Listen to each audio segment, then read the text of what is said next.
Kurdistaniyen heja و her kurdek bexiret ser rûyê dünyayê. Roj baş ve hemiyara.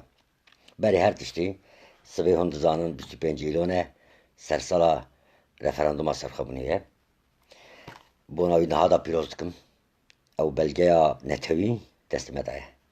Milletê Kurd ew ê helbestê wî ji bîr neke. Lê îro mijara me tiştekî cuda ye hevalê me ca. Li ser sê peyv dixwazim em biaxivin. Yek ji wan pirtûk çi ye?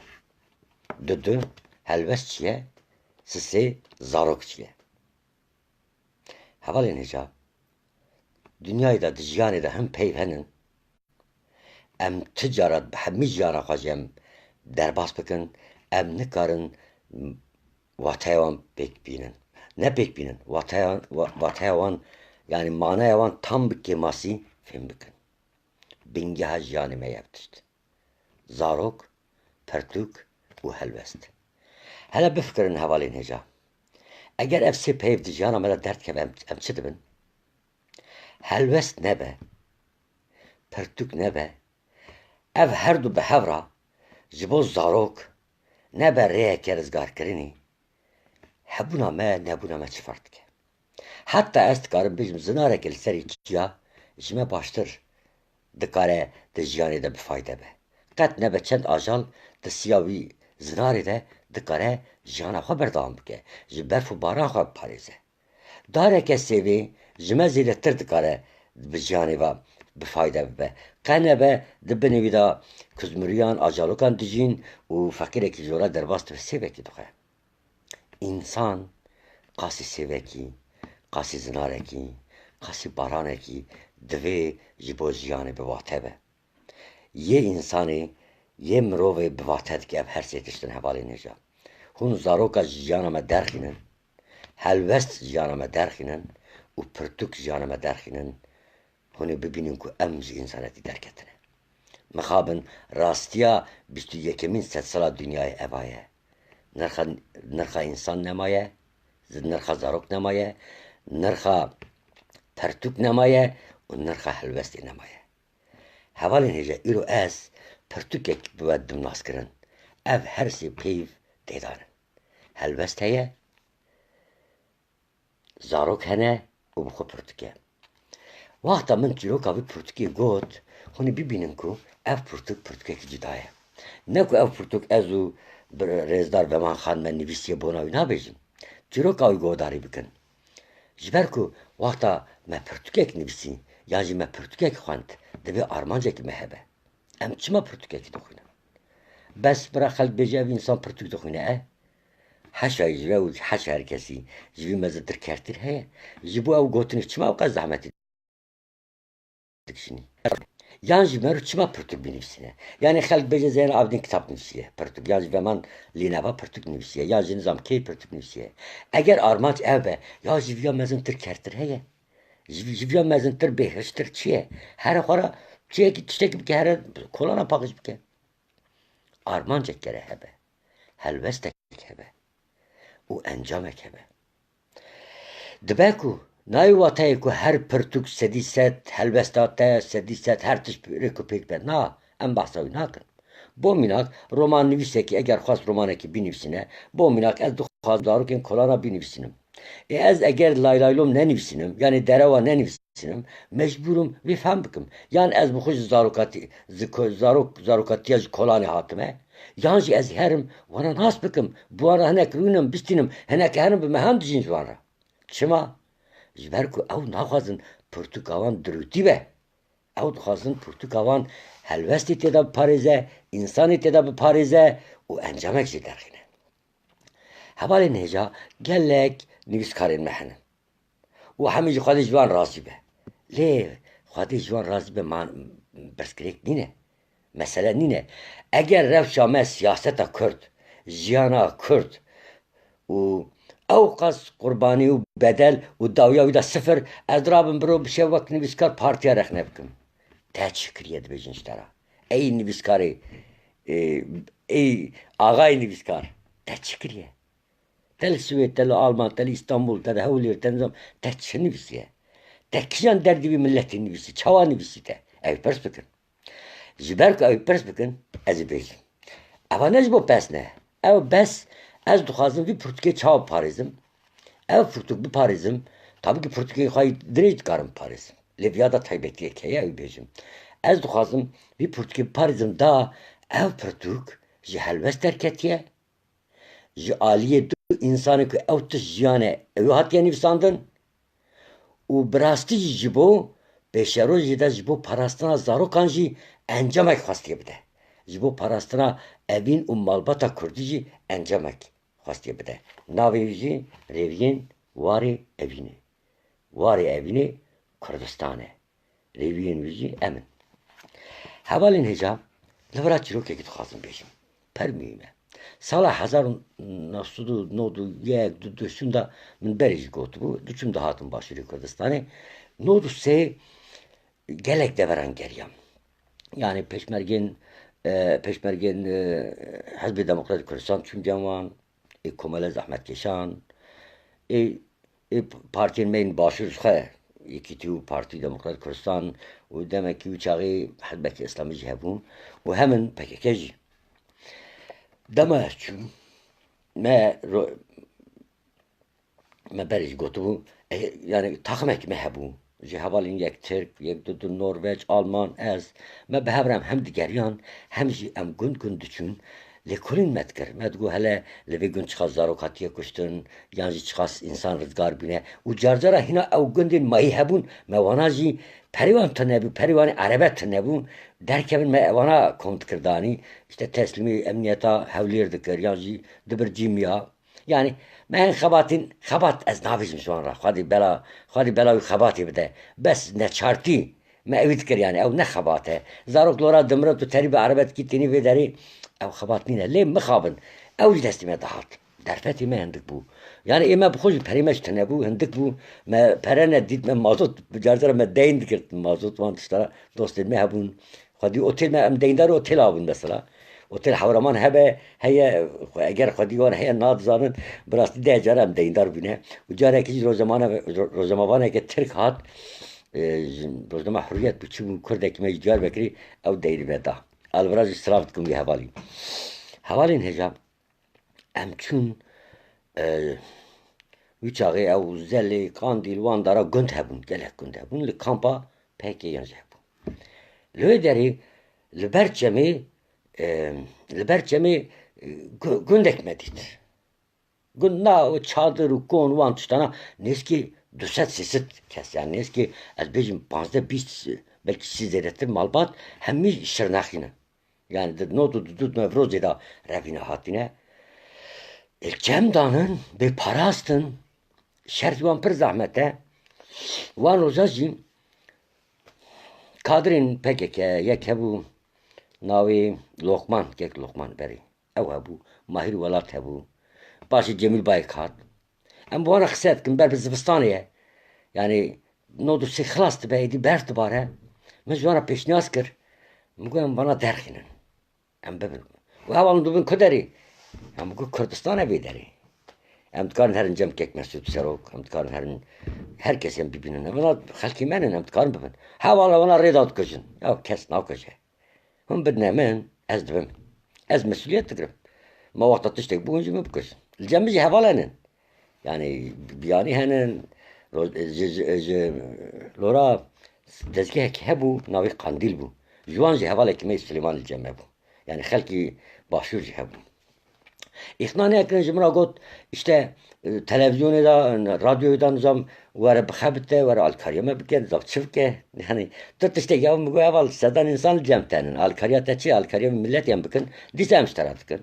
Çi lazim em bikin dîsa mesela bo mînak di radyoyê da eger tiştekî Kurdî lazim be ez bikim wî çaxî jî min tiştên Kurdî dikirin. Were bike spîkerî bike.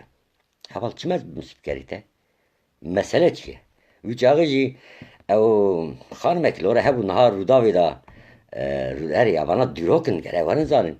Dîro da Hevîdar xan me. Hevîdar xanî çaxî radyoya PKK mêze dikir. Û heta ez çûm mêze kir min got radyo çawa ye baş bû.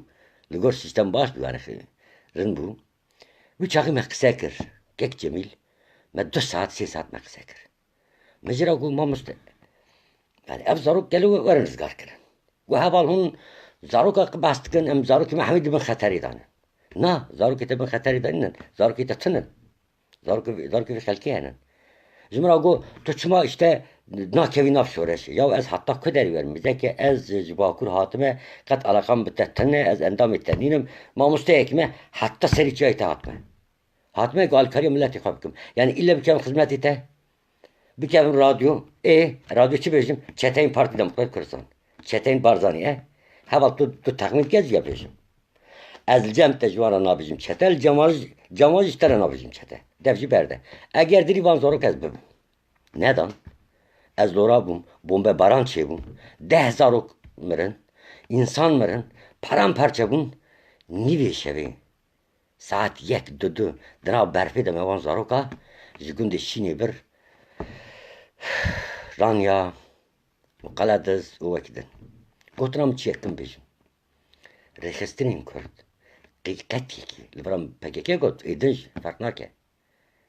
Yê ku bi rastî armancekî wî dewlet nebe, berî her tiştî ew nirx nadin zaroka.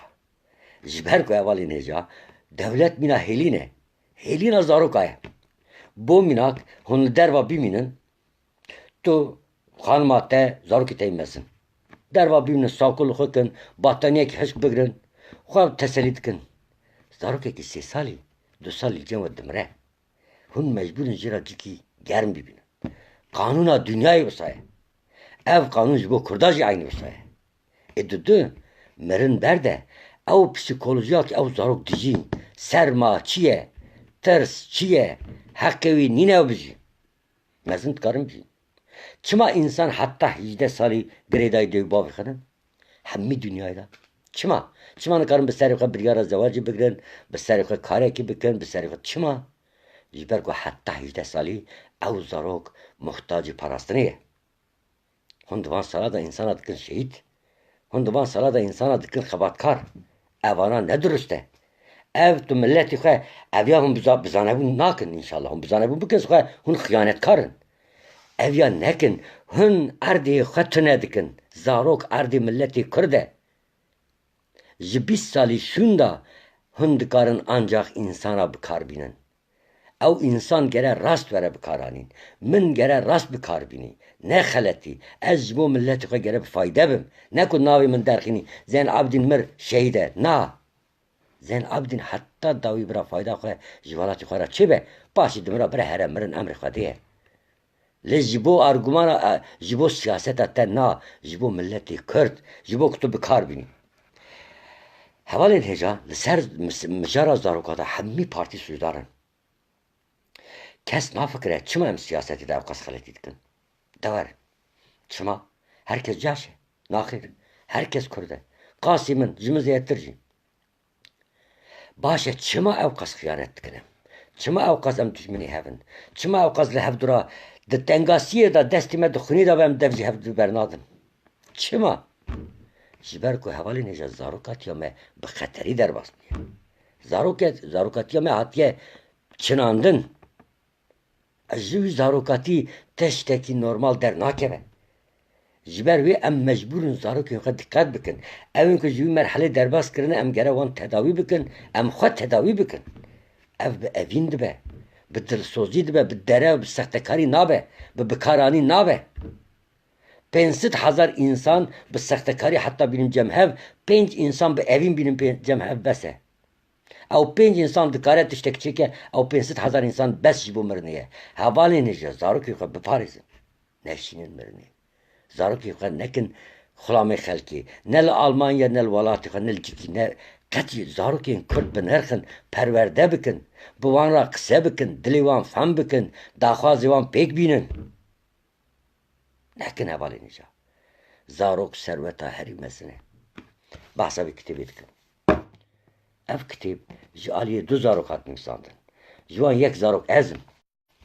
Yani di cem zaroka da bûm.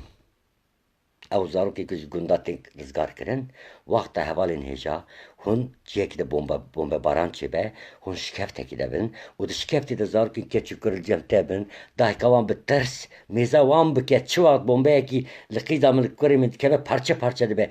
Bi wî tirsî bijîn, hûn li cem wan zaroka bin Hon mecburum bibin zarok. Ez jwan yek bir rojan buwan ra jiyam şükür ji Xwedê min ji wana 17-20 zarok tevî dayika wan xwîşkê wan min ew rizgar kirin bi şanazî dibêjim. Ji min ew qas ji xwe hez dikim ki ji ber wî tiştî. Gundî din jî me çêkir ama ew însanana ji keftan me derxist heta Qel'a Diz û Hewlêr û heta Zaxo kampa Etûş baş çêbû. Me evane anî me nav malbatê re belav kir ez pir dilşadim. Lê psîkolojiyam pir xirab e. Ew zaroka ji bîr nakim hevalên hêja. Zarokekê bû navê welat bû. Xwişka wî perçe perçe bûbû. Xwişka wî welat 5-6 salî bû. Xwişka wî 2 sal jî biçûktir.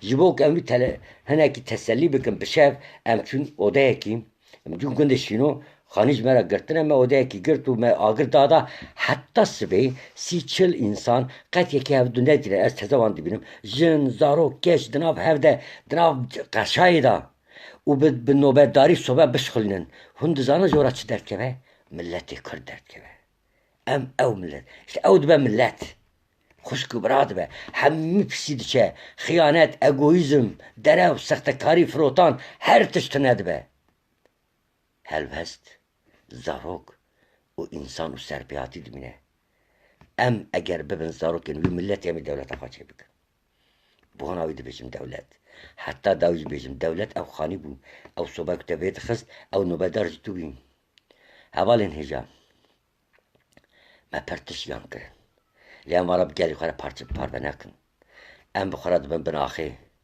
binaxê de ji xwe dîtin ne dijmin medya girtiye destê xwe heta medyayê me jî xizmeta wan dikin hevalên hêja behsa bi kitêbê dikim ev kitêb aliyê min û yek ji wan zarokan mîna welat mîna xwîşka wî Sosin mîna xwîşka din Fatihê ji wan hatiye nivîsandin yanî di wî şikeftê da însanekî ji bo ku rizgarkirina wan dixebite zarokekî ku her saniye li ber çavê xwîşka xwe dayika xwe yan jî li ber min li ber kesekî din her an bendeyek û bombeyek likeve ev der parçe parçe bin ew psîkolojî hûn difikirin hevalên hêja işte du kes ji wana piştî 20 salan li Ewropa hev di nas dikin yanî telefonê me hev di nas kiriye bi vemanxan ew psîkolojî mala me xirab kiriye ku kes evî nefikiriye me fikiriye me gotiye ew xwe jî got Xwedê jê razî be silav dikim li vir norvecî vemanxan jî got min jî got em tiştekî bikin ji bo zarokên xwe zarokên Kurda ew êş û derda bidin jiyandin çawa em dikarin bikin eger ew hest ew vemanxan wek zarok nejiyaba eger min ew trajediyên zaroka min ew nedîtiba ev 2 sal em ser vî xebatê dixebitin berdewam dikin me berdewam nedikir lê em ê heta dawiya jiyana xwe jî înşallah em ê berdewam bikin çima zan hevalê ca em ê hêjma re bi tiştî zêde bikin ji ber ku ew trajediyên ku em behs dikim niha qet pirtûkanda tune ye ku derew henin hemî derew henin ji ber ku mêrik di kolara da nivîsiye mala xwe li Swêd li İstanbul pişta xwe daye pala xwe daye mêze televizyonê kiriye heta ez bawer dikim telefonê da nivîsiye wan kitêban çend nivîskarên me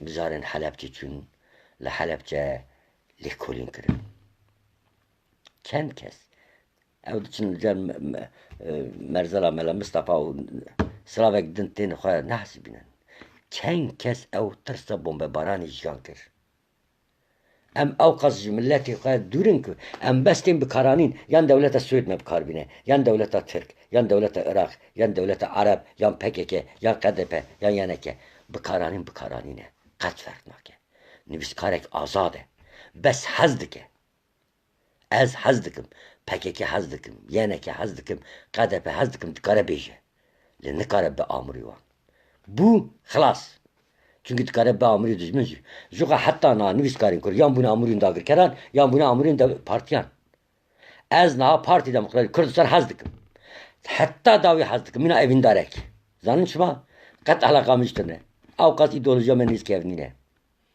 ji bo ku serxwebûn heta serxwebûn bêje zêde hez bikim ez ji Partî Karkerên Kurdistan û yeneke û İslam û Goran çin hemîyan nefret dikim çima zanin hevalên hêja heta ew bêjin dijî Kurdistan dijî serxwebûn ez ê nefret bikim nebêjin ورن ولاتی خواه آبا بکن ورن زاروکی ودشن او زاروک و روزێک بەری بدا من مە بەری ڕۆژێکی ببرا ئەو 10 زارۆک نەدبرن دەچ دکرد ئەو زارۆک دبنی بەرفێدانن بۆمبە باران تێ بەری بۆمبە بارانوەران حیاتێژی هەیە تو وانە ژۆرە دەرناخینی تو بەحسا رادیۆ دکرد لە رادیۆ بخەبتەن زەم ناخەبتم رادیۆتە بخەبتم چی وەرم پڕمازەتە بکەم تا مەدیای داو قەس ئینسان تخەبتین چیتکی هەمی پارتیên me çitkin ew ku dixebitin îro cem PKK Serok Abdullah Öcalan sibê terin rûdav nizam kê şexsiyet vedine ve şexsiyet ne iştiye kesî da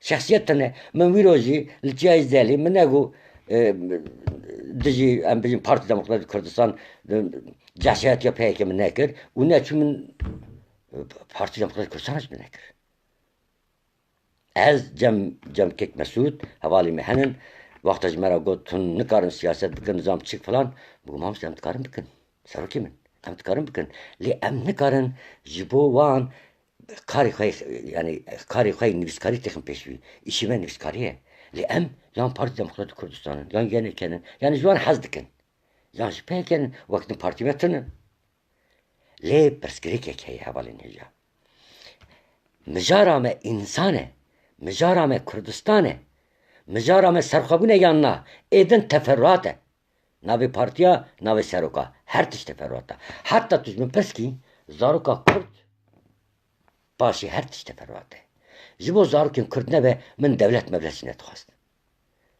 çi bikim dewlet yani dewletê hemî jî xirab lê zarok bê dewlet xiyanet e zarokên Kurd ra tu dewlet çênekî tu xiyanet zaroka dikî ji ber ku îro dünyayê da eger 3-4 millet hebe zarokê wan tê kuştin yek ji wan ji Kurd e yê herî pir jî Kurd e zarokên Ermeniya êdî namirin zarokê Yahudiya êdî namirin zarokên qet milletekî namirin yên bes dewletê wan tuneye dimirin û bi taybet jî milletê Kurd çar aliyî wî dirinde û dewletên mezin jî per caran dirindetî dikin û hîna rêxistinên me bi rengekî ceşayetî bi rengekî kirêt bi rengekî pîs hîna jî xulamtiya dewletên dagirker dikin bawer bikin hûnê bihayê wî pir bedelekî giran bidin nekin bes e yek heta îro ceşayetî kire bes e yên dikin jî bedela wî didin qet nebêjin divî dünyayê de hesabê her tişt heye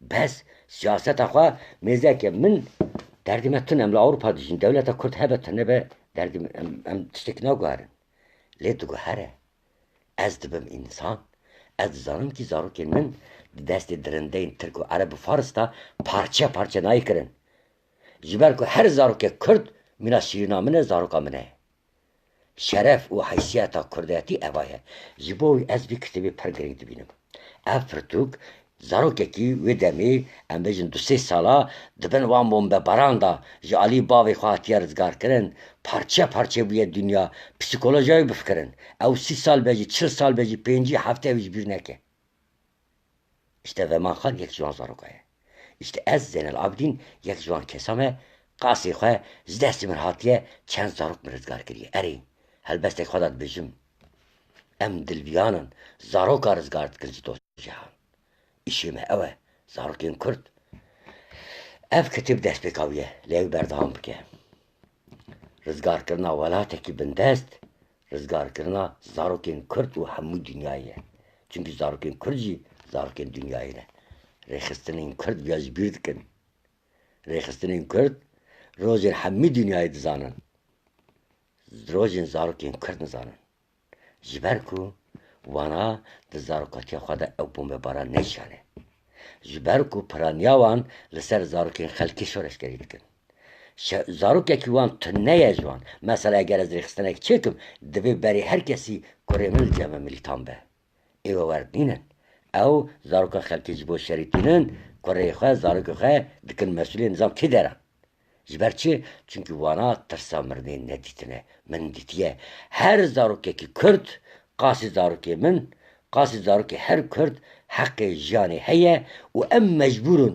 mehkûmin ji bo wî zarok çi lazim be bikin îro ji kevta derxînin bibin ciyê ewlekariyê ji bo wan şertên xwendinê çê bikin zimanê wan re xizmet bikin tenduristiya wan guhdarî bikin sibê dewletek ji wan re çêkin ما ایرو پرتوکێک جوانە چێکرد هەواڵێن هێژە دەبێت 15 چیرۆکەنن جوان 15 چیرۆکە دوسێ حەبیبین سەر زارۆکێن کو هاتنە ڕزگارکردن زارۆکێن پێشمەرگەیان زارۆکێن ماڵباتین گەریلا زارۆکێن گوندên احتیادî ku dewleta Tirk û Baas bombebaran kirine xanî li ser wan hilweşandine behsa wan dike em ê vana dev ji ber nedin zarokên Kurd werin ji bîr kirin herkes bi kar tîne em ji bo zarokên Kurd du tişt dixwazin yek zimanê xwe du dewleta xwe bîmînin xweşiyê de û çavê maçî dikim îro sibê em ê ser referandum çi bû çi nebû çîroka wê em pir baş bêjin çünkü ew referandum beşeke mezin ji dîroka binirxiya milletê Kurd bû lê çawa bikaranîn çawa nehat bikaranîn em ê behs bikin ez ji vira silav dikim ev firtuk heta çîroka wî em pir caran belav dikin derdê me qezançkirina peredînê ji vêya da ez rica dikim ew çîrokên ser zarokan belav dikin bixwînin hûn ê pir rastiyên jankêş bibînin bîmînin xweşiyê de we û hemû milletê Kurd silav dikim li vê derecî nivîskarê vê pirtûkê hevala min û alîgiriya min mezin kiriye xwedê jê razî be ez û vema xwe me ev pirtûk nivîsî silav rêz ji bo we hemiyan ji bo hemû zarokên ku dibi bombeyên Baasî de rizgar bîne û îro ji bo milletê xwe fikir difikirin û dixwazin tişta bikin bîmînin xweşiyê de